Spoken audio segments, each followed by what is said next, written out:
Howdy. Welcome to a brand new episode of Too Far Talk. I'm Dom Delanucci. I'm Joshua. Yeah, and I'm still not doing another one-line joke. Good. That one for 2 weeks ago really hurt me, and I don't think I can. It hurt my soul. It hurt. It hurt so bad. Imagine editing the audio together, having to listen to it over and over again. I'm just like, oh wow, I hate myself. Oh, this is amazing. Let's play that loop again. So anyway, how you been, Dom? Oh man, I'm in a mind fog. Good. Perfect recording kind of mentality to have. Well, I've just been playing God of War nonstop. So have you been playing? Which God of War have you been playing? Oh, both. Both. So God of War and God of War Ragnarok? I played God of War. So the reason why I just now played God of War is because I played 1 and 2 on PS2. And it was cool. And as an adult right now, pretty fun.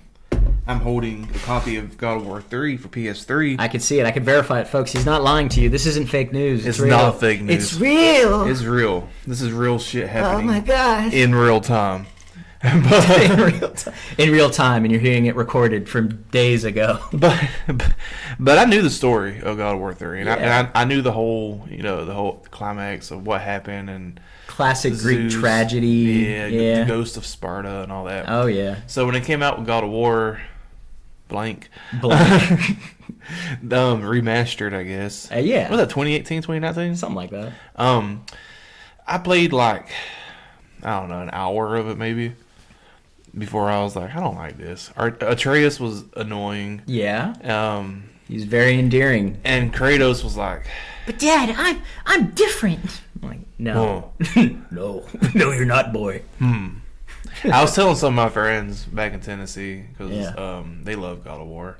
Of course, everyone knows people from Tennessee love God of War. And I was telling them about how I want to hear some more about how Kratos made it from Greece to, I don't know, Norway or Scandinavia somewhere. Sweden. Wherever they're at, Sweden. Yeah. Somewhere cold. Somewhere real cold. Somewhere cold where they eat haddock and halibut. And he was telling me, he's like, well, they do that on purpose because they don't want you to know how you got there. And I sent back to him in quotation marks. I said, well, in the words of God of War himself, But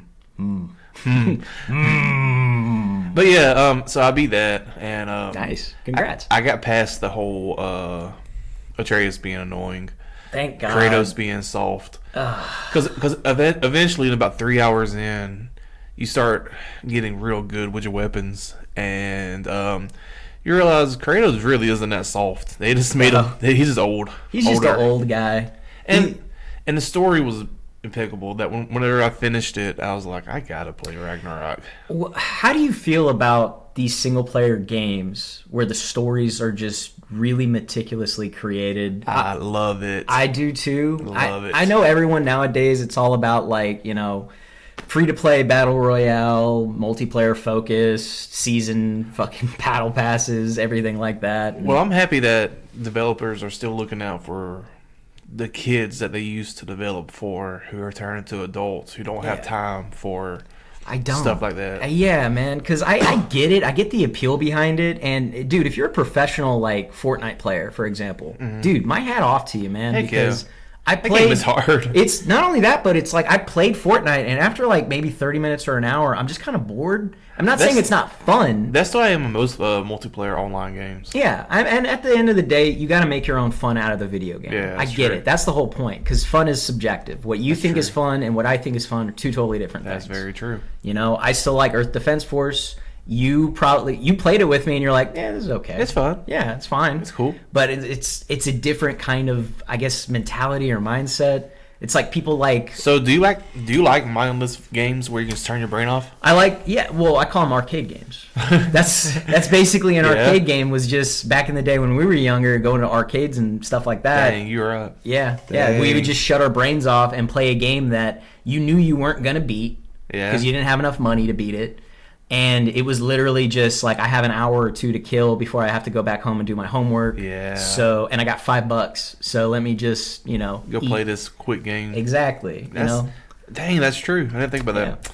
And that's the joy of games, I think, for me, because I feel like so many people now, the gaming community, it's a business. I get it. Yeah. You know, these people are making something that they want to make a profit from. They want to make money.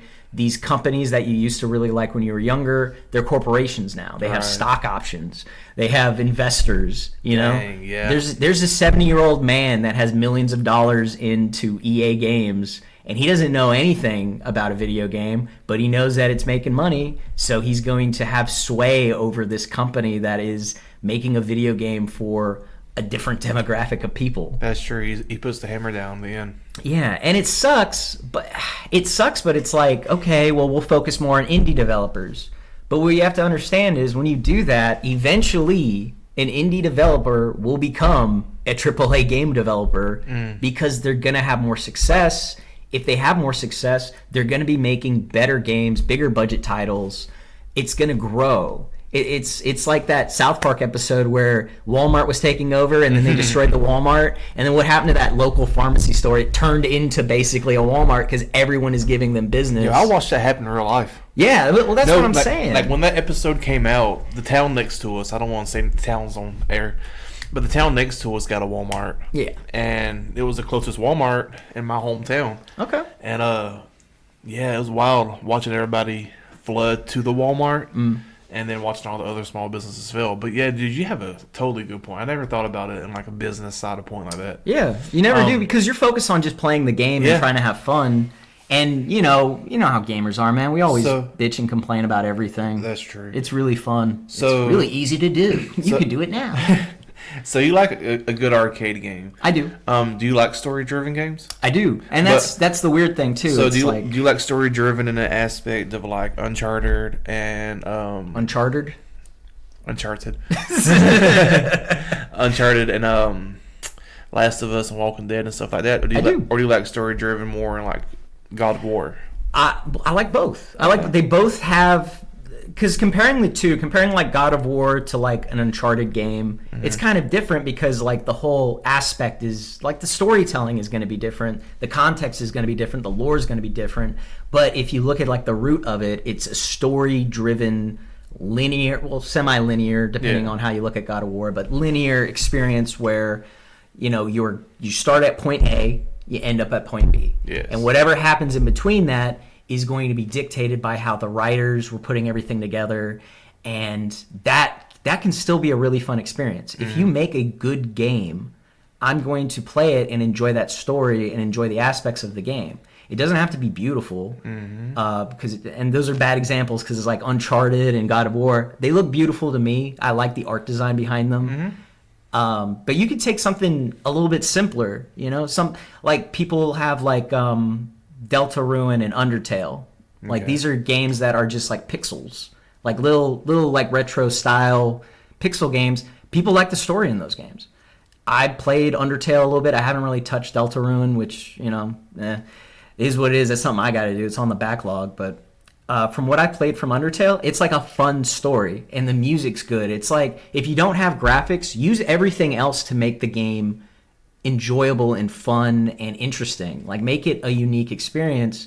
And that's where I'm like, when you play an open world game, when you play an open world game, you make the fun.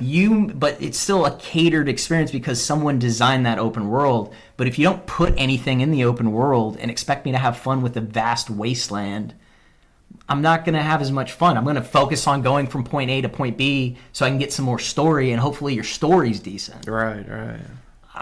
Dude, no, I completely feel you. I love that. I love that outlook on that. Because that's pretty much what I think about it too. Like, maybe when I first played God of War, I didn't have fun with it because in my brain I was already like shooting it down. Yeah. And then this time when I played, I was like, you know what? I do want to know about this Norse stuff.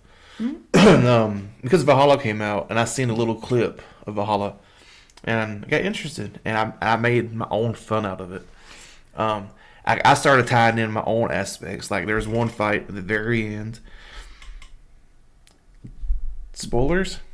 Hey, spoiler alert, because I haven't even played this, so Dom's about to just spoil this all over. I ain't gonna. Okay, so he's fighting the ultimate god. Okay. And I made my own fun out of it because I use only the blades of chaos. Okay. Because I felt like to dig into who he is, he had to bring out the Ghost of Sparta. Okay. So I only used the Blades of Chaos. That's interesting. Yeah. I would love to see like a Blades only run.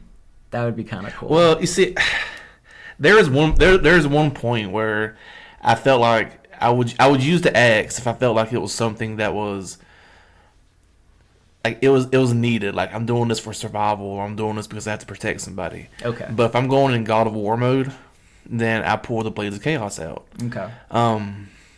And I don't know why I did that. I probably could have made it easier by switching weapons and stuff. Yeah, using different skill sets and everything like that. But in my brain, the way the story's told, Kratos doesn't want to become the Ghost of Sparta. He wants to stay Dad. He wants everything to be safe. Daddy Kratos. That is what I want to be. He just wanted things to be safe.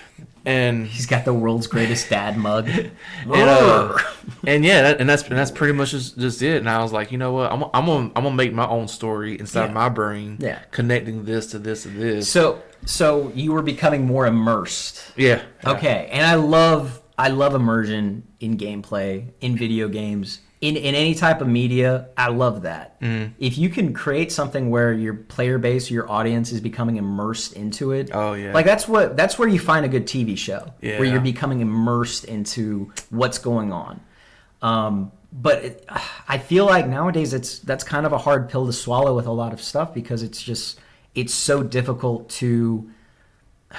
I say it's difficult because it kind of is. Everyone says like, oh, it's easy to make a good story. Like, these companies are just lazy. Maybe they're lazy. Maybe it is really hard. Like, when's the last time you ever actually got like a piece of paper down and wrote something and thought like, this would sell and people would love this? We have millions of hours of media out there.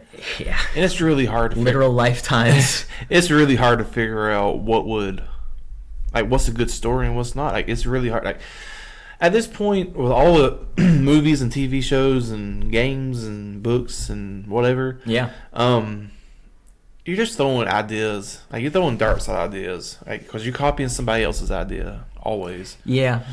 You can't really be original anymore. Right. You can copy and paste formulas with different characters and different settings and all that, but there's really no originality anymore. I mean, think of it like this too. It's like the Uncharted series. Okay, Uncharted. What was before Uncharted? You had Tomb Raider. Okay. What was before Tomb Raider? You had Indiana Jones. You have these adventure tropes and cliches that were already established. And technically speaking, like, Indiana Jones was based off of a bunch of like 1950s serial movies of like adventuring and going to tombs and stuff like that. Like, I see where you're coming from, because you are right. It's so hard to come up with an original idea. And like, we're on YouTube right now doing a podcast. Not exactly the most original thing. I hate to say it. Oh, we could have done it 2016. We could have. We could have done it 2010. Maybe that would have been an original idea. Yeah, but too bad I was in school doing school stuff. But even a podcast, like, the idea of a podcast just bases itself off of radio. Yeah. It's just radio serials. That's what it is, and that's what it's going to be until the next thing comes. Like, I imagine in the future we'll probably have like VR headsets where you get to watch virtual podcasts being made or something like that. Maybe something like that. I don't know. I could see that becoming a thing where now you have virtual podcasters where you're going in and you get to be a live audience. I can see that happening. Yeah. And maybe the podcasters give people that are watching them, hey, you got 30 seconds to reply or say something, or hey, if you donate to the channel, you get to say something or ask me a question while I'm doing my podcast. That is cool. Could you imagine if Joe Rogan did that? That would be cool. That'd be really cool. You get to look around. You're in an actual audience. Only so many people can do it. Maybe Patreon members get like access to it or something like that. That's cool. Like, the concept is cool, and it would be interesting and unique and fresh. But is it an original idea at the end of the day? Because now we're just talking about a talk show. Do you think it? You get what I'm saying? Oh yeah. You're on Oprah. So, do you think it'd be original?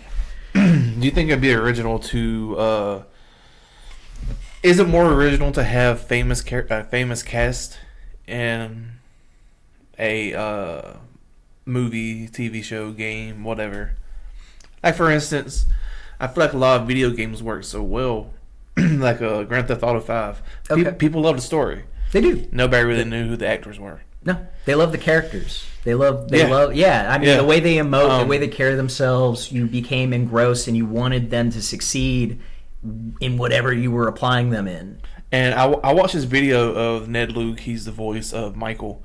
He was talking about how he tried getting more jobs after GTA 5. Right, which he has every right to do. I would shoot. He does. Yeah. But game companies didn't want to use him because he sounded like Michael, and they didn't want their focus to be on that. That is interesting. So it's kind of like I forget the guy's name, but the voice actor behind Rick and Morty. Okay. He has. I've heard him do voice acting before. He literally has like 2 or 3 voices, and that's nothing against the guy because he does them incredibly well. Yeah. You are really good at doing those 2 or 3 voices. But whenever he gets booked for a role, I immediately know it's him. Yeah. Because I'm thinking of the other 18 characters he's voiced exactly like that. Yeah. And it is kind of jarring, and it's kind of like, well, like it's like the chick that voices Lisa Simpson. That is literally her voice at this point. It's not even like she puts on like a little inflection, a little bit, but it's like Tara Strong. No, that's Bart. Yeah. Wait, is it Bart? Tara Strong that plays Tommy. Tara Strong does a lot of voices. She plays Tommy, Timmy Turner. But that's a good. But that's what I'm saying though. Like, look at like how diverse her voice is compared though. That's true. Because you could say like, oh, Tara Strong did this character. Like, what? She did? I didn't even realize that. That doesn't even sound like this other character. And that's what I'm saying. It's minutes too. Yeah, because I love voice acting. I respect voice actors. I want to do it. I would love to do it too, man. But I don't feel like I have the range for it, and that's my own thing. I was looking at the voice cast of God of War. Yeah. Because there was a voice that I heard that was familiar, and so it was Thor. His voice sounded really familiar, and I was like, "Who is that?" Who is that? Tell me. I pulled it up on Google, of course. Google. As anybody would in today's generation. But many comics have made fun of this generation for doing. But it was Ryan Hurst. He played on Sons of Anarchy, and he was also on Remember the Titans. Sorry, I mumbled it. Yeah, you did. Damn it, Dom. Remember the Titans. Remember the Titans. Okay. He was also on Walking Dead. So when I found out it was him, that's good. All I could think about was roles. Yeah, all I could think about was Opie on Sons of Anarchy. And I felt like that kind of messed me up a little bit. Because now you were putting that with Thor. Yeah, and Thor was my favorite. If Thor came in riding a motorcycle, would that just break all your immersion? Listen, I'm no longer here. I'm elsewhere. Thor is one of my favorite characters in pretty much any stories, and Marvel had a big play in that, of course. Yeah. And they did a real good job at keeping it separate from Marvel, though. They did. Are you saying like the God of War Thor and Marvel Thor? Or? Yeah. No, they did, and I really appreciate that. Yeah. Do that more, people. Like if you make characters that are based off of other characters, make them different. It's like Kylo Ren. It's like, okay, what if Darth Vader, but he's really angry, really angry. It's like, but wasn't Vader angry? Wasn't he already angry? Yeah, but this one's really, he throws temper tantrums. He's just a big, angry boy. Sounds like Vader, man. No. Does he have a mask? Yes. Does he have a red lightsaber? Yeah. I mean, he's bad, though, so that's got to be red. Does he choke people? Okay, look. All right, you're reading too far into this. We're making him very angry, and we already kind of let Adam Driver know that he's doing this. Does he have a slave master like Vader did? Kind of, I guess. But he's got a real big chest. Did he get beat by someone who he shouldn't get beat by? Maybe. Look, okay, we're doing this. It's already done. We're already producing this, okay? Like, the production's already halfway done. Huh. Oh, well, okay. I'm sure fans will love it. Okay, well, will we focus on him like we did Vader? Well, what do you mean? Are you saying, like, is he going to have a redemption arc? I mean, is all of our resources going into him, like, all of our resources went into Vader? Kind of. Yeah, I don't know, man. Does he have any anchors hold him from the dark side? Well, okay, so, and this brings up a good point, too, of, like, Star Wars. It's just, like, light and dark. I feel like it's just you're either if you're dark side you're bad, and if you're light side you're good. Yeah, they're trying to do away with that too. And I want them to. Like I want a conflicted dark side guy. Like he's dark side, but it's like that's pretty much what Ahsoka was about. Give me some meat. That's all I want. I want some meat on these bones. That's pretty much what the whole Ahsoka show was about. Yeah. Her dealing with the light and dark, and then becoming Ahsoka the White. Ahsoka the yes. I don't know if that's I'm Ahsoka the White. I don't know if that's her official name, but people's been making that joke because of Gandalf. Gandalf? Yeah. Gandalf the Grey. No, I'm Gandalf the White. Because she used to dress in gray and then she started dressing in white. Okay. Because she got redeemed by Anakin. That must be a bitch to dry clean all the time. Jedi robes, you know. Where do you even? They don't have washing machines. You think they have? Dude, this is story time. Yeah, story time. Yeah. And on that note, I think we're going to end it here. Yeah.